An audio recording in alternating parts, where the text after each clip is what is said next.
Hello అండి, welcome to my channel మన ఇంటి వంట. ఏం చేస్తున్నారు అందరూ?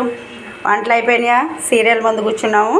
ఇదిగోండి టైం 8 అవుతుంది కాబట్టి అదిగోండి వాటి తీసాను అడుగుతున్నాడు. ఇదిగోండి పొద్దున్న బెండకాయ ఎగిరేసాను కాబట్టి అయిపోయింది. ఇప్పుడు కోడిగుడ్డు పొరుటేసాను. ఆయిల్ నైట్ కాబట్టి ఆయిల్ తక్కువతో వేసుకోవాలి. కొంచెం తాలింపు గింజలు కూడా ఏం వేయలేదండి, ఓన్లీ జీలకర్ర వేసాను. ఎల్లుల్లిపాయలు పొట్టు తీసి ఒక 6 సన్నగా కోసి తీసాను, ఎందుకంటే అవి గుండెకి మంచిది కాబట్టి. కోడిగుడ్డు పొరుటులో వెల్లుల్లి కోడిగుడ్డు పొరుటు అంటారు దీన్ని. ఉట్టి కోడిగుడ్డు పొరుటు కాదు, వెల్లుల్లిపాయలు కూడా వేసాను కాబట్టి వెల్లుల్లి కోడిగుడ్డు పొరుటు. అలాగే చిన్నవి కూడా సన్నగా కోసి దీంట్లో వేసాను, పిల్లలకు కూడా మంచిది కాబట్టి. అందుకని ఈరోజు మా ఇంట్లో ఎల్లుల్లి కోడిగుడ్డు పొరుటు, ఎల్లుల్లి కోడిగుడ్డు అట్టు తినడానికి మా చిన్నయ్య సిద్ధం.